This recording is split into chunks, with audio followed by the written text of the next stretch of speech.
સમાચારોમાં આગળ વાત કરીએ તો દેશભરમાં સ્વતંત્રતા પર્વની ઉજવણી કરવામાં આવી રહી છે અને ત્યારે સુરત સ્થિત કેપી હાઉસ ખાતે ડોક્ટર ફારૂક પટેલના વરદ હસ્તે ધ્વજવંદન કરવામાં આવ્યું હતું અને જેમાં સાઉદી અરેબિયાથી પધારેલા અતિથિ વિશેષ તરીકે મહેમાન ઉપસ્થિત રહી ધ્વજવંદનને સલામી આપી હતી. આજે દેશભરમાં 78માં સ્વાતંત્ર્ય પર્વની ઉજવણી કરવામાં આવી રહી છે. ત્યારે સુરતમાં સ્થિત કેપી હ્યુમન ડેવલપમેન્ટ ફાઉન્ડેશન દ્વારા આઝાદીના 78મા વર્ષની ઉજવણી કેપી હાઉસ ભટાર રોડ ખાતે કરવામાં આવી હતી. જેમાં કેપી ગ્રુપના ચેરમેન અને મેનેજિંગ ડિરેક્ટર ડોક્ટર ફારૂક પટેલના વરદ હસ્તે ધ્વજવંદન કરાયું હતું.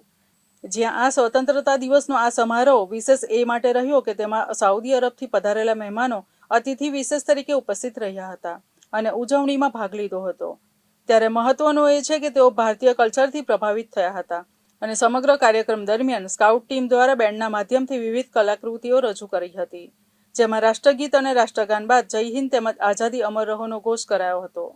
જ્યાં આ પ્રસંગે સંબોધિત કરનાર ડોક્ટર ફારૂક પટેલે કહ્યું હતું કે આપણને મળેલી આઝાદીની ખુલ્લી હવાની ઉજવણી દુનિયાના અંત સુધી આપણે કરતા રહીશું અને ભારત દેશ માટે બલિદાન આપનારા દરેકને મારા નમન છે.